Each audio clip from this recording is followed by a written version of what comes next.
Good morning, everyone. Welcome to the session today titled Leading Wellbeing, Managing the Tricky Paradox of Wellbeing and Performance, produced and presented along with our partners at Hintsa. My name is Erik Niewiarowski. I'm the Deputy Head of Content and host of the HR Grapevine podcast. Absolutely thrilled to have these amazing thought leaders and change makers with us this morning. We're going to do a proper introduction in a second. Just want to let you all know, for all of you tuning in, thank you. Absolutely thrilled you could be with us this morning. Our chat room is open, so please go ahead and get your questions in, and we will get to them throughout today's panel. Also, we're going to kick off today with a poll, and with the topic being the managing the paradox between performance and well-being, we would like to know, do you have KPIs in place to measure well-being? And your options are yes, no, and then we've thought about it, but we don't know where to start. So while you all kind of think about that and vote, I would love to learn more about our panelists this morning. So Annastiina, please, let's start with you.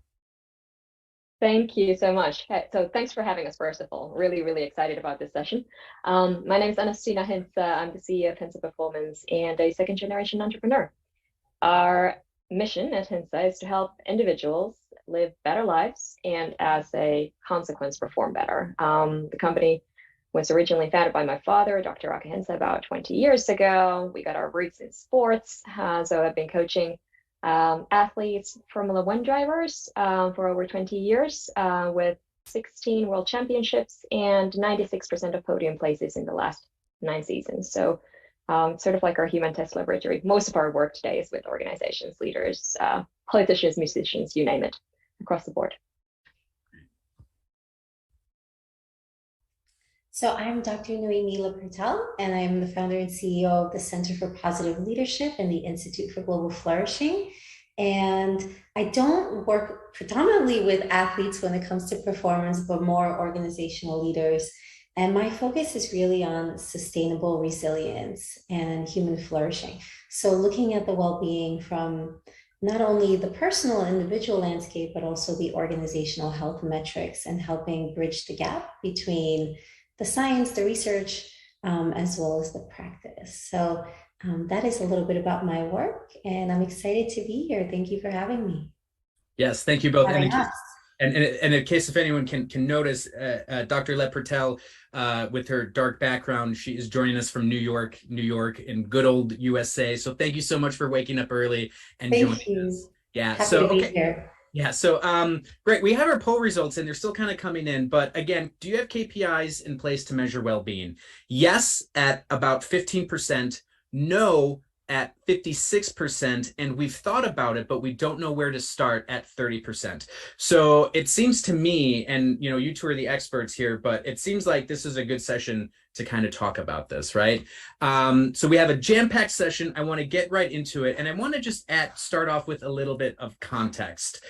When we talk about well-being and performance in this paradox, I think it's a good place to start with maybe we could share our own personal experiences with the two. So, for example, the last 2 weeks here at HR Grapevine have been a whirlwind of awesome and fun. We had an in-person event. I traveled for that. Great to get in a room with people and talk, right? And then we've been working on this virtual event last Tuesday and this week. I was finding myself I was starting to slow down. Travel, a partner, 2 young kids, trying to maintain a social life. I could feel myself starting to shut down. So I decided to take last Thursday off as a day for me. I turned off my phone. I actually turned it off. I read a book. I painted. I worked out. And I really had to do that because I knew if I kept on that clip, I would be in proper burnout mode, which will in turn impact my work performance. So I guess to the panel, if you would be open to share a personal experience along with that. And Annastiina, we'll start with you, please. I love that example, by the way. And I particularly when you mentioned kind of combining the work and the family, that resonates with me. I have a 12-month-old at home. Ooh. And I'm trying to, the sleep part in particular kind of, I also woke up at 5 a.m. today. So that really sort of, I feel it. At the same time, I find it to be an incredible source of resilience. It is the one thing that helps me detach, sitting down on the nursery floor and playing with my son. The example I wanted to share maybe though is actually a pretty personal one from a year back, when I was contemplating on whether I can, as an entrepreneur, whether I can afford to take time off. And that was a pretty big and stressful decision for me. I remember sort of going back and forth. It was an intense time. It's a family business. We literally acquired another business the week I gave birth. So it was messy and yeah, super intense. And I remember being sort of feeling that responsibility for my company, and at the same time, obviously wanting to get to know this amazing little human coming on board. And I even remember this thought that was pretty persistent about what will other people think. I'm a well-being entrepreneur. I'm the CEO of a well-being company. What will other people think? What are they expecting me to do? How should I lead this? What's the role model I want to set? And in the end, we figured out a way that worked for our family, for me and my partner, our particular situation.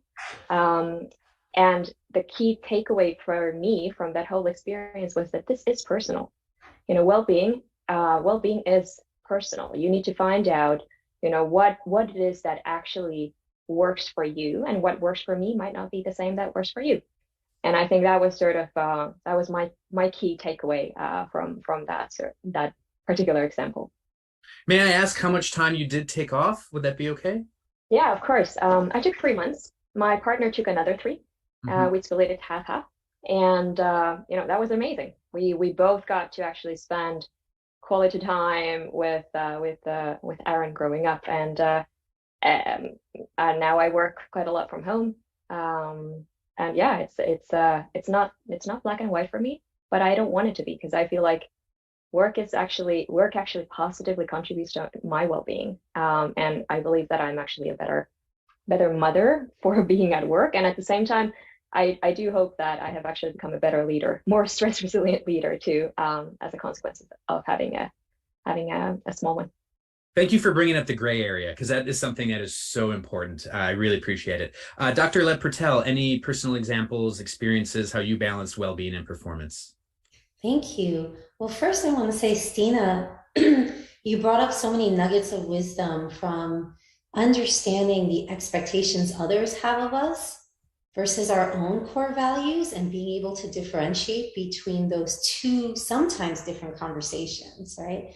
And making that choice for what is most meaningful to you. I have a story from, I think it's one of the more poignant examples. I was working in a large academic medical center in pediatric oncology.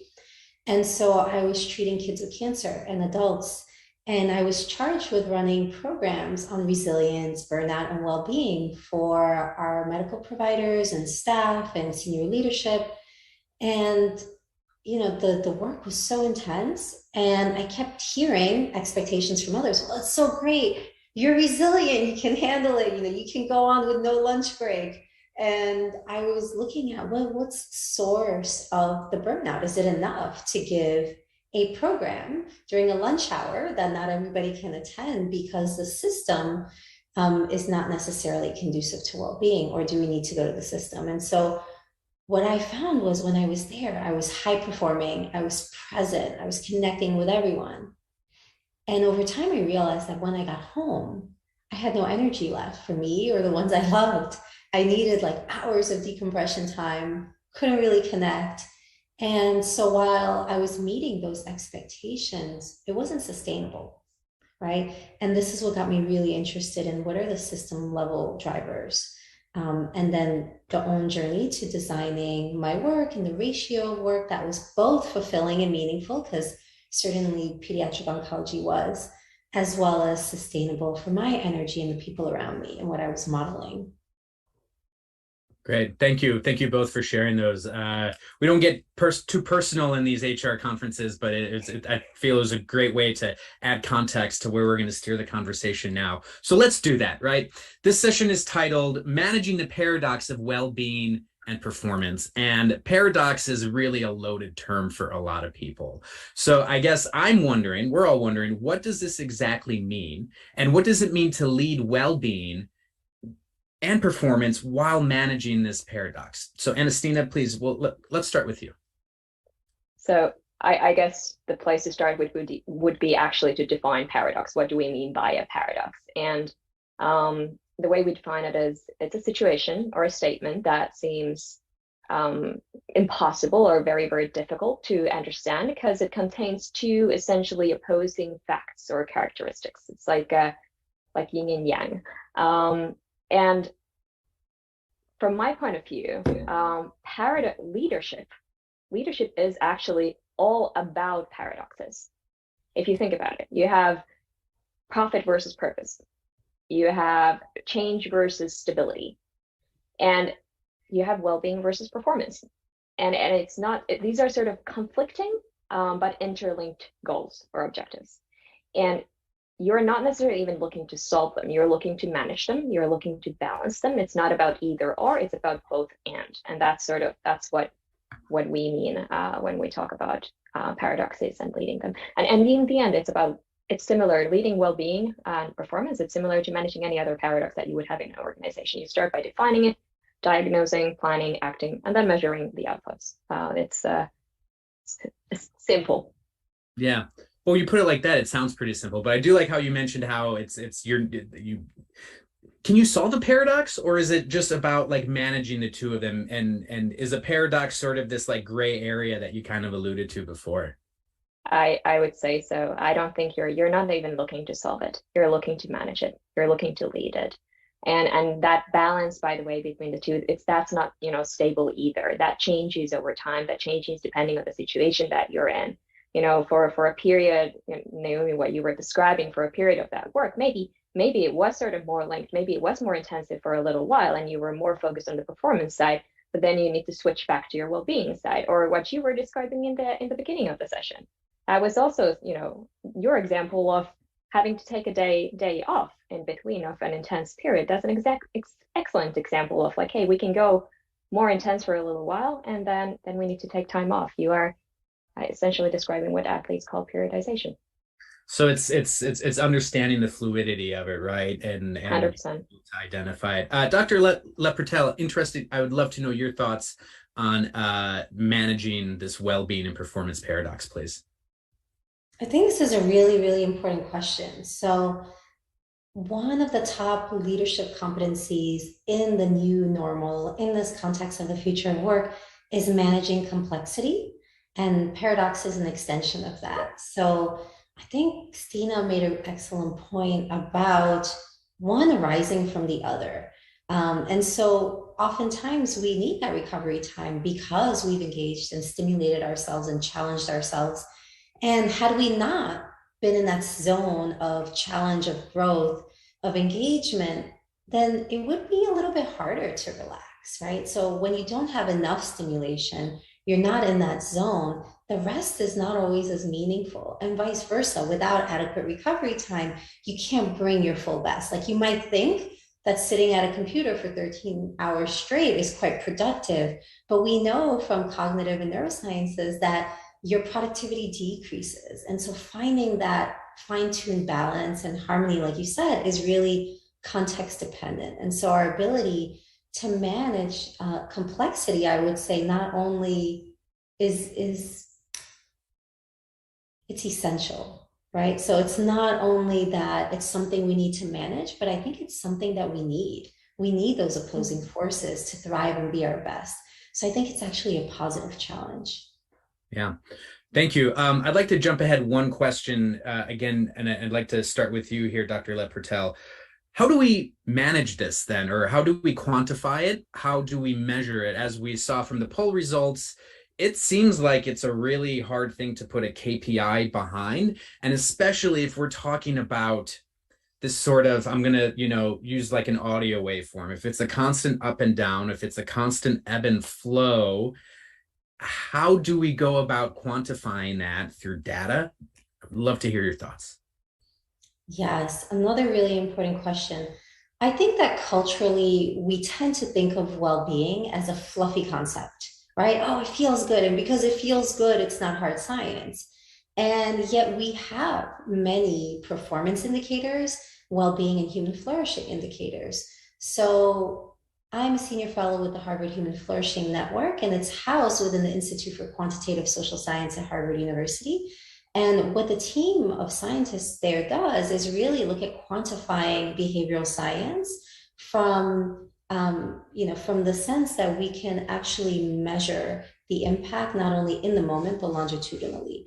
And so I think the work in organizations is finding what those metrics are, because what we measure is what matters. So having that data informed approach starts with understanding what the domains are that are relevant to your context, to the complexity that your organization is facing, and tying both the flourishing or well-being indicators with the organizational health outcomes that we commonly think of, like engagement, presenteeism, absenteeism, etc., performance.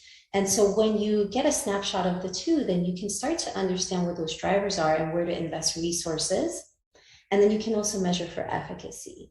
So I would say that data is quite important in managing this paradox. And it's really, really important that we shift our perception of well-being as a fluffy, sort of unmeasurable concept to bringing science to that process. I I have a point to kind of build on that. I love what you were saying, Noémie, about like how it really depends on the organizational context. We work with over 500 different organizations, and one sort of like one of my favorite examples is we work in a nuclear power plant, and their well-being is actually all about safety. Yes. We work in management consulting, and their well-being is about talent attraction and talent retention. Specifically, it's actually about diversity and inclusion in the senior ranks. How do you make sure that you have enough, females and enough diversity at the sort of partner level? And those are very specific to each organization. You need to find out, where exactly does well-being matter in terms of value creation for your organization, and then that's where you put your KPIs. And it's important also that those KPIs are looked at the right places too. KPIs relating to well-being should be looked at board level, at management level, regularly across the organization, so that people know, hey, this is actually something that matters. This is something that we follow, and this is something that has an impact. Another one of my sort of, you were referring to sort of how this needs to be, we need to take a more systemic view. And one of my other kind of favorite examples of how to incorporate well-being into your kind of processes and structures is, taking well-being as a part of your performance reviews.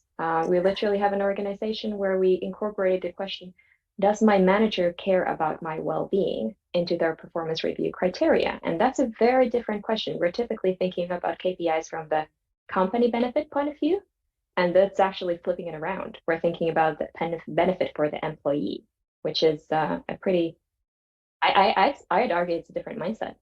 I love it. I love that mindset, actually. I'm an advocate for the employee, right? That's sort of my Yes. what kind of my North Star, if you will, along with well-being. And I love that example. And we talked about it in the prep call, the two polar opposites between a nuclear power plant and a management consulting firm. And I think it's well-being is actual physical safety. You could really get hurt as opposed to like the management consultant side. So if I may, I'd like to pepper in my own follow-up along this individual thing, right? Well-being, as you said, like not this fluffy thing, but it's also not a monolith. It's tailored to each individual based on their sort of personal situation, right? I look around within my own team on HR Grapevine. I'm a father of two. There's not a lot on my team that have kids. So my outlook on well-being and what makes me happy, healthy, and whole is totally different than say some of my colleagues. But when we're talking about and like measuring this with like this KPI data approach, again with the through line that it's this ebb and flow, how can we go about tailoring these KPIs to the individual needs? Like it's certainly easy when you're at a smaller SME, but if you're at like one of the big four where you have thousands of employees, how would you go about catering to that individual need? Is it as simple as your example there of putting it in giving it to the employee and asking how the line manager is doing. I would love to hear either of your thoughts. Whoever wants to go first, please jump in. Go ahead, Naomi, you can start. Happy to. So I'm still thinking about what you said, Stina, in terms of what metrics we're measuring. So in healthcare, for example, we might be looking at medical errors or length of stay. And so again, really getting clear on the organizational health metrics. And then when it comes to well-being, there are many different ways of measuring it. And we often think of well-being in terms of happiness or subjective well-being, self-reported. How do I feel with my life? Am I satisfied with my life? And we know that it's a bit more complex than the traditional view of happiness as, do I feel good? Right? Whether that's emotionally, mentally, spiritually, physically. And so I like the concept, which is multidimensional, of human flourishing, where we look at mental health, physical health, character strength and virtue. So the development of ourselves professionally, personally, who we are, also a sense of purpose and meaning, relationships, and economic stability. And what we know from the literature is that this multidimensional concept corresponds to different aspects that are important to people according to different ranks. So, Stina, you might rank some of these dimensions higher than I might rank. And so, understanding and allowing variation for that can help us understand that this is a complex multimodal concept. And I think organizations can cover all of the basics, and it keeps us away from hopping onto the latest trend. So maybe just speaking about physical movement in the context of benefits, or some organizations get excited about sleep. And all those things are really, really important.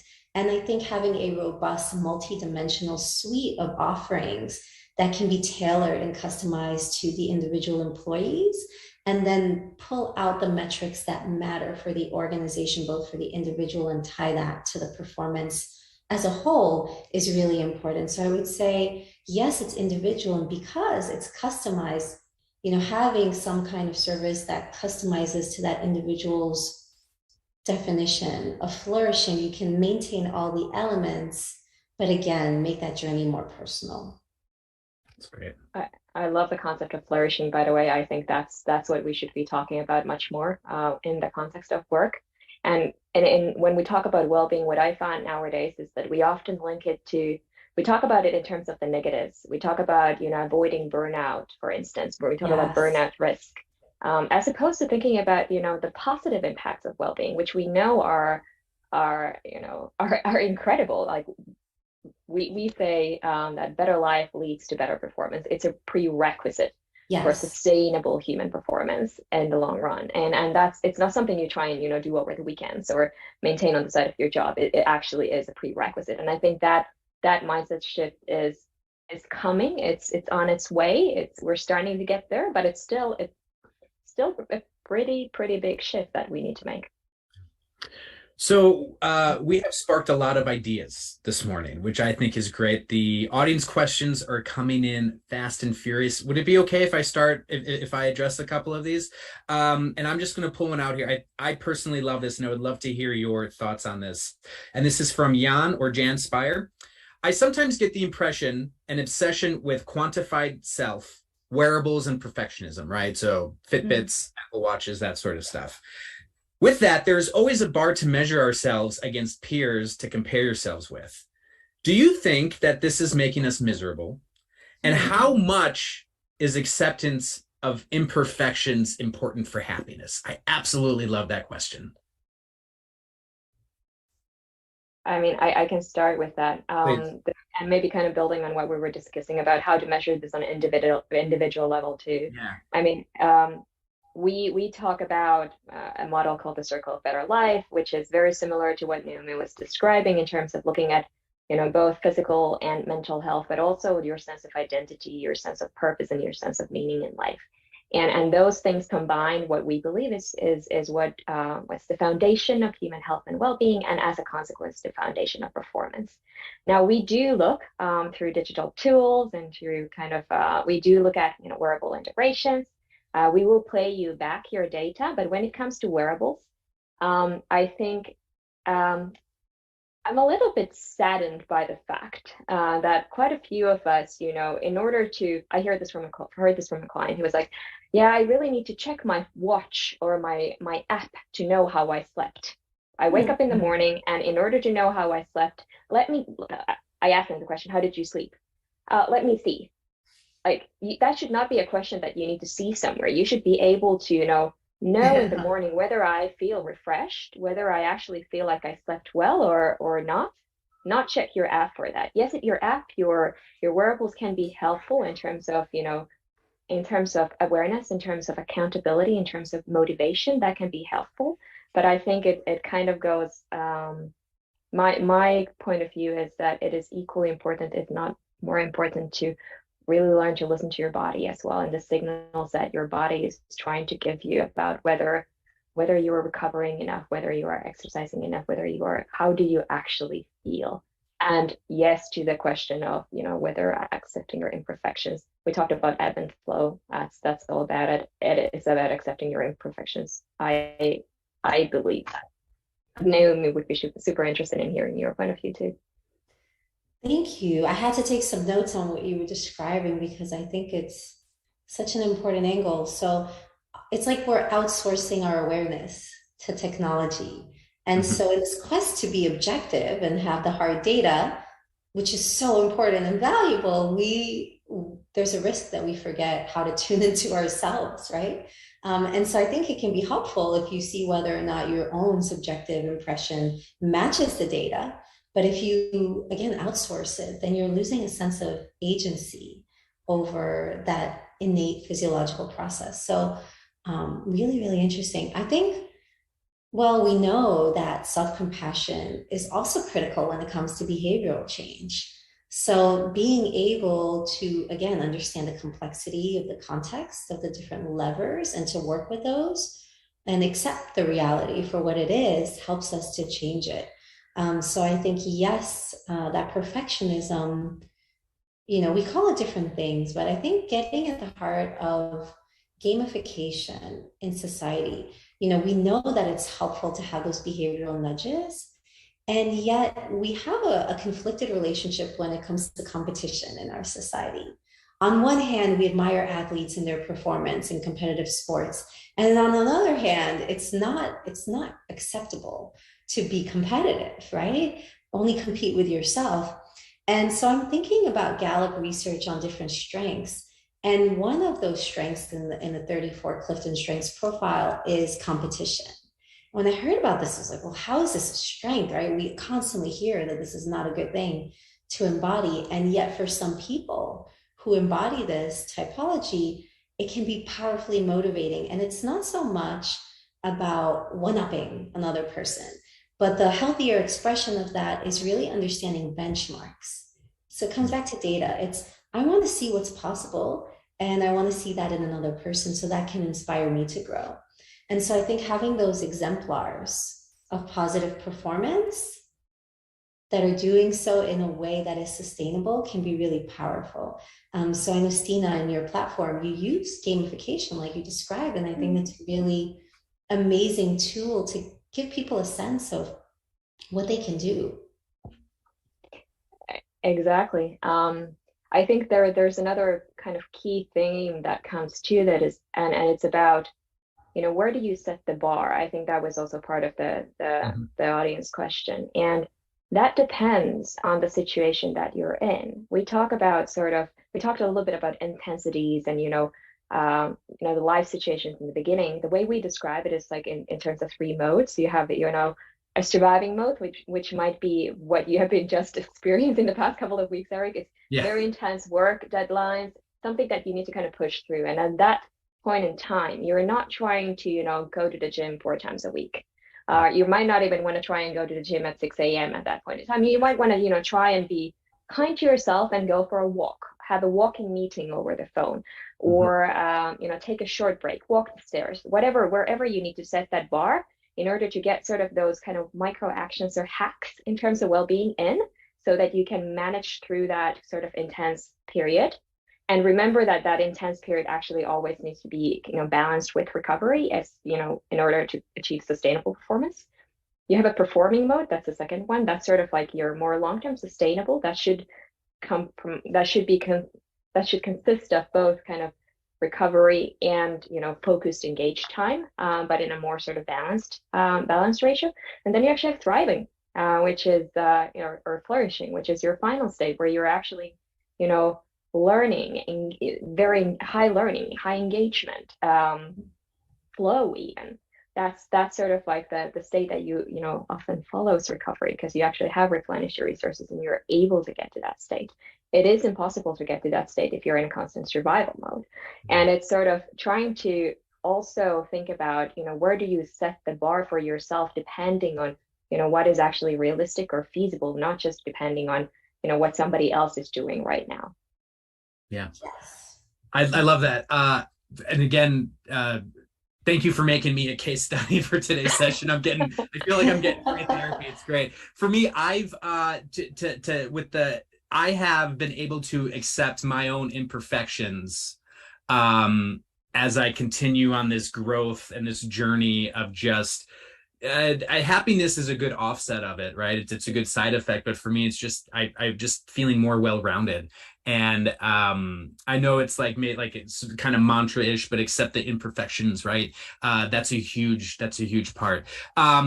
We have about 15 minutes left, and I'm trying to figure out where we should steer the conversation now. We have a lot of questions coming in, and I guess one of them I think is really important. So our audience today is primarily UK based, okay? There is this sort of, I don't know if it's cultural because I'm not from here originally, but there's this sort of thing where it's called that stiff upper lip, right? Where a lot of British people sometimes don't feel exactly the most comfortable in opening up and addressing that my well-being is low, my mental health is low.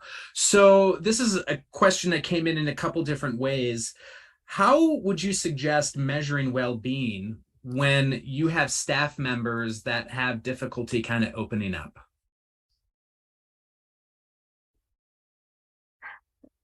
So I think first maybe addressing that it is, well-being is personal. And I think there's a huge sort of impact of leadership and leadership behaviors cascading. To what extent is the leadership actually embodying this and role modeling this and talking about it? If the leadership are comfortable talking about their own imperfections, their own mental health and well-being, the difficult decisions that they maybe have to make and balance, not just being, like a hero and, I ran a marathon, I did X, Y, Z, and I'm managing to do, balance a young family and whatever. Not just a kind of hero mode, sharing my, marathon times, but actually talking about when it has been hard and when it has been difficult. And I think that's sort of like, just before answering the question, I think that is one of the most important success factor that we have seen in organizations, I would say, is leadership role modeling. Whether the leadership actually walks the talk, whether they're actually able to create like an environment of psychological safety, really, where employees feel comfortable about raising these issues that actually have, they might have nothing to do with their work, but they have an impact on their work and their performance. And I think that is something that is changing. It's a difficult change. I think, we need to be mindful of that. It's not sort of, it's not in our culture. I'm from Finland. It's not in our culture either. And Okay. I think I think it is, it's very understandable. There was a very strict separation between work and quote unquote work and life. And actually, from my point of view, work is a part of your life. You just have one life.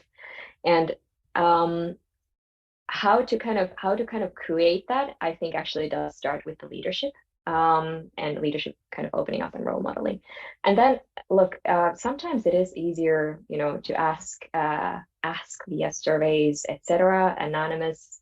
A lot of from the way we work in this, everything that, we do a lot of coaching, individual coaching, and all results are always aggregated, anonymous. The only person who sees them is you and your coach. Sometimes it's also easier for you to actually engage someone external, that the employee will feel, who has no vested interest. The employee will feel more comfortable talking to maybe somebody external as opposed to somebody from the organization. Just a couple of ideas. That was great. Dr. Le Pertel, your thoughts. Do you feel that leadership needs to kind of have this openness to vulnerability? And I really like what Stina said, not the hero moments, but like it's okay. Yes, It's okay. It's okay to not be okay, right? huge. I'm a real fan of embodied leadership. I think we have so many examples of people talking the talk but not walking the walk. And we know from the neurosciences that your presence is much more powerful in terms of impact, in terms of emotional contagion, leveraging the culture and the habits than a mission statement, right? Or a vision that is not acted upon. And so, yeah, starting from the inside out and having those clear metrics for measurement, I think it's having a little bit of space and separation. And when you think of it data, it sort of removes it from the person. And that, again, that perfectionism. And you can see as a whole, this is how we're doing as a community, as a function, as an organization. And so then it becomes a we challenge, right? Like, how do we tackle this? As opposed to how do you, as an individual, cultivate your resilience? How do we create the environment for all of us to flourish? And I think this gets at culture. So when you can normalize it in terms of the culture and measure not only how the individual is doing, but how others are doing within the team. So one of the metrics we measure at Harvard Shine is caring culture. And this has to do with not just my relationship to my manager, but how would I rate the relationship of all staff to management and the level of trust, of respect, the fairness, the vitality there. And so you're getting a snapshot on the landscape that is conducive to having that psychological safety where people can risk, they can fail, they can learn, and then they can innovate. So I think, again, from the leader inside out, and then what we measure, how we communicate. Another thing that comes to mind when you mention the stiff upper lip is that Mhm. oftentimes it's less vulnerable to talk about physical health than it is to talk about mental or emotional health. And so I like to make the connection between burnout as an occupational phenomenon and all of the physical manifestations that you might see. Because someone might be more comfortable saying, oh, I have terrible headaches or migraines, than talking about the trigger of those migraines on an Mhm. organizational level. So when you can see, wow, this has impacts on your cardiovascular system, on your blood pressure, et cetera, it becomes something that's very real, right? And so I think being able to communicate on different levels and knowing where to draw what data in order to make people feel safe can also be part of that. I love what you said there, that manifestation, and it really was almost when you said it, it seems to make common sense, right? Like, oh, this is Mm. makes total sense. But I think there's that sort of active listening approach that leaders need to take. That why are you having constant migraines, or why do you feel so run down, right? Yes, Tina, please. I think that's a brilliant case in point when we think about well-being. A lot of times when we measure well-being, and even when we talked about the KPIs now, we often think of well-being in isolation, and we should actually always link it to the leadership, the culture, and Yes. employee orientation metrics. And those together will have an impact on things such as burnout risk, on things such as engagement, learning, thriving, motivation, etc. Turnover intention even. And it's sort Yes. of looking at that, how do these actually link and impact each other as well. And I can give you another case example from an organization we worked with. It was during COVID, and we saw two groups in burnout risk. One was driven by uh, motivated employees facing a crisis, burning the candle in both ends. The other one was driven by lack of autonomy. Mm. Very, very different drivers, very different interventions that you would implement. If you're just looking at the burnout risk and thinking, oh, this is well-being related, you're probably, it is very possible that you're actually missing out on the costs, the root cause. Huge.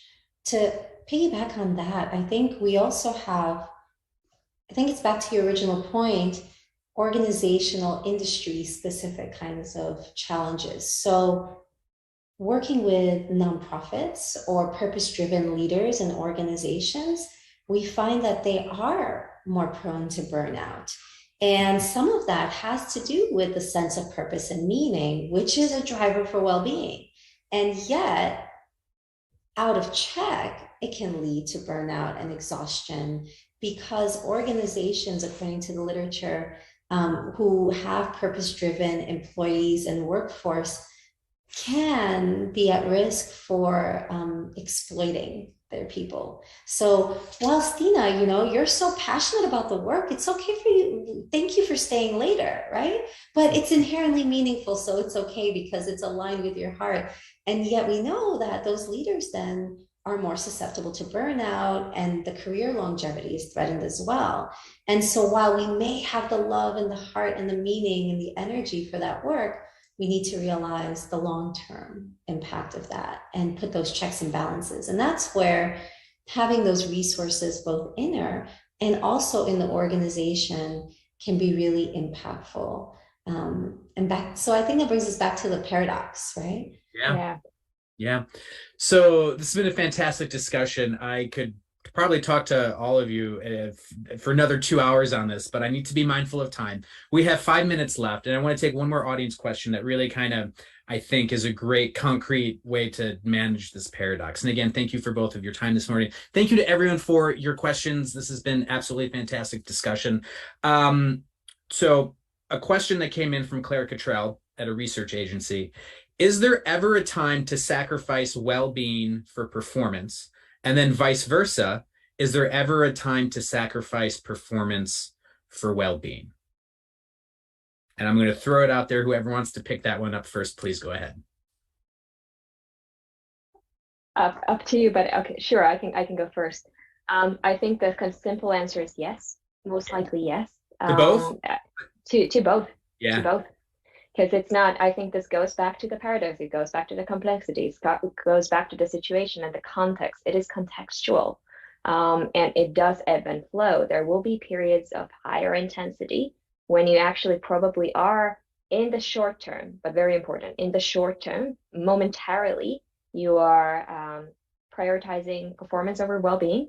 You're maybe staying up later one night to meet a deadline, or you're skipping a meal to meet someone or take a flight, whatever it is.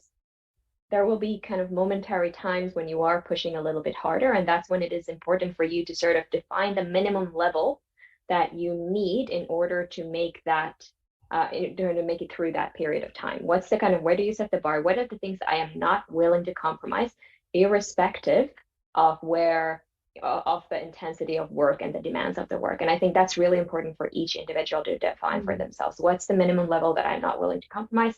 And for the team to discuss that too. So for the team to actually set norms and share that in the beginning of a project, or share that with your colleagues. We do that. We do this in our organization. We share, what are my boundaries? What are our kind of, what are the things I'm not willing to compromise?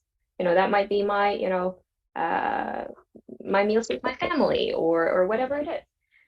And then I think vice versa as well. There will be times when it is actually, Erik, I'm using your Thursday day off as an example again. Please continue. Yes. You could, that is a great example of that at that point in time, taking that one day off when you theoretically could have been working more or meeting more people or doing more stuff. It probably actually, short term, yeah, you missed out on whatever 8 hours or more. Long term, you probably would have missed out on a lot more had you kept on going at that point in time. So yes to both. That's great. We have 2 minutes left. Dr. Le Pertel, please wrap it up. How do you feel about this? Can you sacrifice both at either point? So starting with self-awareness, again, knowing your non-negotiables, like Stina mentioned, is critical. And then building in enough recovery time. Yeah. So again, we can get caught up in the short-term impact, and we need to take a broader view. So how will this impact my cycles, my routine later? And so I think there are two elements to pushing past your limits when it comes to, I either need to make a deadline or a deliverable, or I want to challenge my growth. So one of you went on a marathon, like you mentioned. Yeah. And so it's like going to the gym. you're challenging yourself, you're pushing yourself, but you really need to build in the recovery time. And I think this can happen two ways. It can be after the fact, so making sure you don't take in the temptation to push longer than you need to, even though you can, or it can happen beforehand. So building cognitive physical reserves. So being able to proactively take care of yourself so that when those challenges come up and you need to work a little later or a lot later, that you're not so drained from it. So I think stepping back and looking at the totality and building in your strategy and being able to tune in, whether it's through your wearables or your own self-awareness or both, I think it's really about knowing yourself, your context, and back to the situational awareness. So more on navigating the paradoxes with self-awareness and consciousness of the whole. Great. We are out of time. Thank you so much, Dr. Noémie Le Pertel. Really appreciate it. Annastiina, Hintsa, thank you so much. And I keep notes flourishing. I'm going to keep this on my desk here and always remind myself. Thank you so much, everyone. Please head on over to our final session of the day, which is how to prepare your employees for retirement in a digital world. Thank you so much, everyone. Thank you.